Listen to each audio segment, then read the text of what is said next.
मैं हूं कुलदीप साहू और आज हम पहुंचे हैं घूमते घूमते राम वनगमन में कुंभज ऋषि के आश्रम में। ये नीचे जो आपको दिख रहा है ये कुंभज ऋषि जी का आश्रम था। यहाँ पर अभी मूर्ति का स्थापना होना अभी शेष है। ऐसी मान्यता है कि कुंभज ऋषि जी के आश्रम में स्वयं भगवान शंकर और माता पार्वती यहाँ उनसे कथा सुनने के लिए आते थे।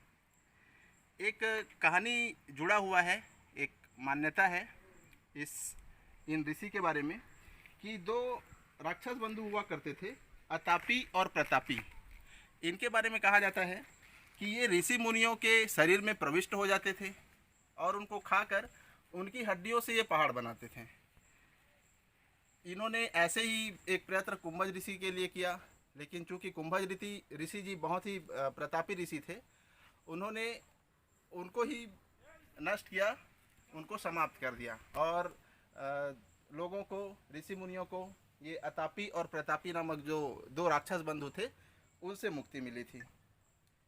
ऐसा एक इनके बारे में फिर एक मान्यता है कि ओम अगस्त नमो नमः कहकर अपने पेट पर ऐसे हाथ फेरने से अपच की समस्या नहीं होती। अब हमको देखने सुनने में चूँकि ये बातें हम बहुत अनुभव से नहीं गुजरते हैं, तो कई बार हमें लगता है कि बहुत रिसर्च की आवश्यकता है, लेकिन जितना हम देखते हैं अपनी भारतीय संस्कृति को, जितना तंत्र मंत्र विज्ञान को हम जानते हैं, इस पर और भी फोकस करने की ज़रूरत है। और निश्चित तौर पे जो हमारा इतिहास है बहुत समृद्ध रहा है और ऐसे चीज़ों को जैसे जैसे हम डेवलप करते जाएंगे, विज्ञान डेवलप करते जाएगा, ऐसी चीज़ों की मान्यता और भी बढ़ती जाएगी। ऐसा उल्लेख मिलता है कि कुंभज ऋषि को ही अगस्त ऋषि कहा जाता है और अगस्त ऋषि जी के आश्रम में मैं कल गया था, उसके ऊपर मैं पूरा डिटेल वीडियो आपको बता चुका हूँ उनके बारे में। ये सप्तर्षि की पावन धरा है नगरी सिहावा। बहुत ही दूर दूर से लोग यहाँ पर आते हैं, ना केवल छत्तीसगढ़, रायपुर वरन समूचे देश से जो भी ऋषि मुनि हैं, जो आध्यात्मिक क्षेत्र से जुड़े हुए व्यक्ति हैं, वे सभी यहाँ आकर एक तरह से रिसर्च करते हैं, ज्ञान लेते हैं। बहुत ही अच्छा व्यू है, यहाँ से आप देख सकते हैं पूरी पहाड़ की श्रृंखला हमको नज़र आती है। हम सबको बिल्कुल आना चाहिए और प्रकृति की गोद में अपने आप को रखना चाहिए और ऐसे प्राकृतिक दृश्यों का हमें आनंद लेना चाहिए। धन्यवाद।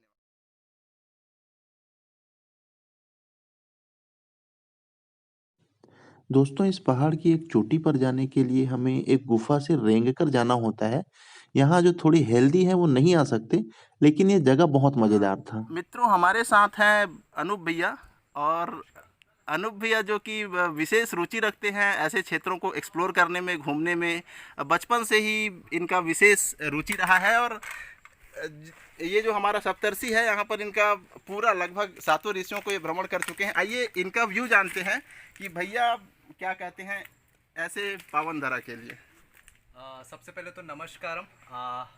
आप जितने भी व्यूवर्स जो इस वीडियो को देखेंगे, आप सब लोग को नमस्कारम।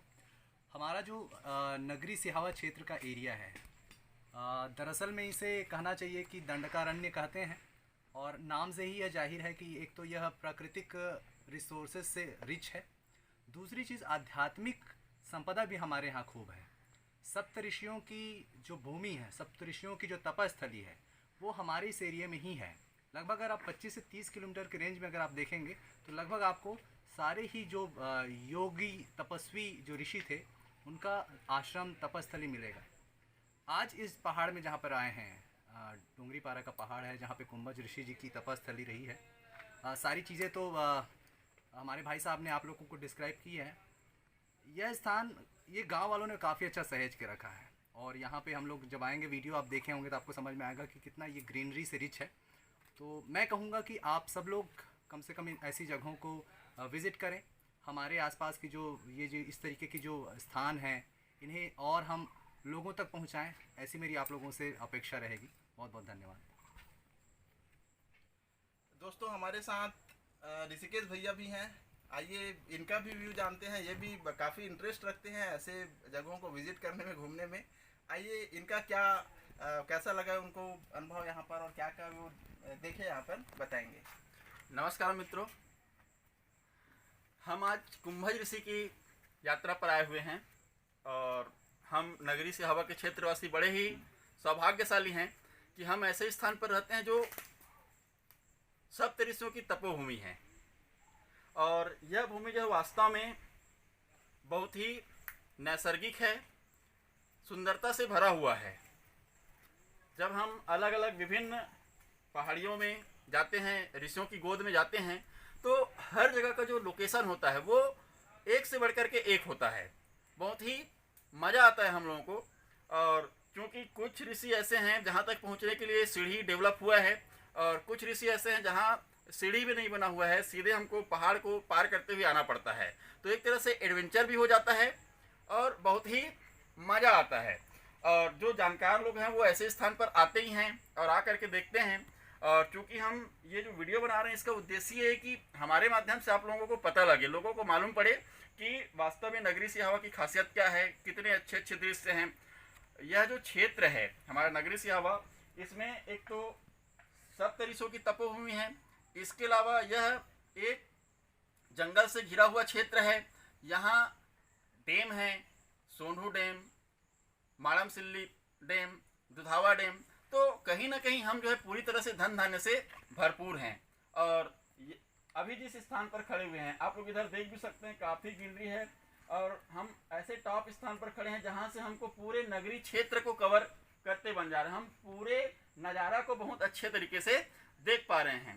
तो बहुत ही अच्छा लग रहा है। मैं आप सबसे भी चाहूँगा कि एक बार ज़रूर आइए यहाँ और इस स्थान का, रोचक स्थान का आनंद जरूर लीजिए। नमस्कारम।